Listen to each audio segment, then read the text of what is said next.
Ardhet mesazhi i Ramës për kandidatët e Partisë Socialiste. Gara mes kandidatëve për deputet të listës së hapur duket se po shndërrohet në shqetësim për partitë e mëdha. Kjo pasi diferencën mes kandidatëve e bën një vot më shumë, e cila të çon në parlament. Teksa jemi 42 ditë larg zgjedhjeve parlamentare të 11 majit, kandidatët e të gjitha krahave politike po luftojnë për çdo vot.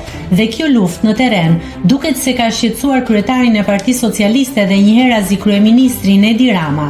Rama u është drejtuar të gjithë kandidatëve përmes një mesazhi duke kërkuar që secili prej tyre të respektojë kufinjtë e zonave elektorale të përcaktuara nga drejtuesi politik. Asnjë deputet s'duhet të hapë zyra të veta jashtë zonës së caktuar nga drejtuesi politik.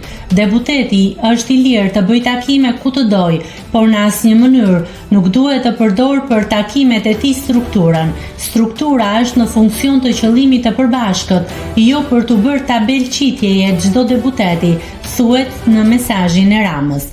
Kreu i qeverisë i ka tërhequr vëmendjen edhe kandidatëve të listës së mbyllur, të cilët në këto zgjedhje nuk e kanë të nevojshme të bëjnë fushat për veten. Rama u kujton atyre se nuk duhet kurrësi të kërkojnë vota për kandidatët e listës së hapur, por vetëm për Partinë Socialiste numrin 5.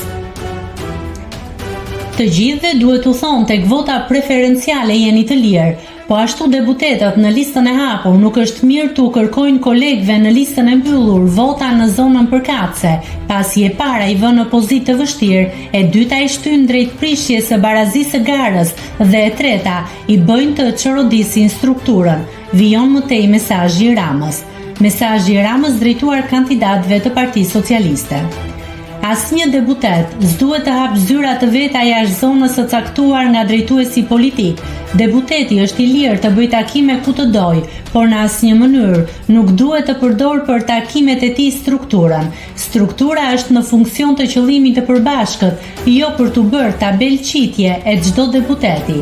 Deputetët në listë mbyllur nuk duhet kategorikisht të kërkojnë vota për asnjë deputet në listën e hapur, po vetëm për numrin 5.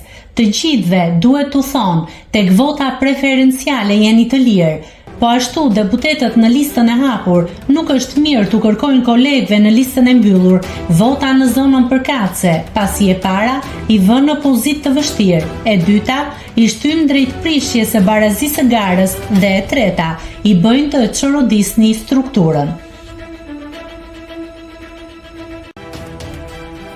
Nëse klikoni mbi butonin subscribe, do t'ju shfaqen të gjitha publikimet tona. Ju ftoj t'i bëni subscribe kanalit, të pëlqeni videot dhe të lini komentin tuaj.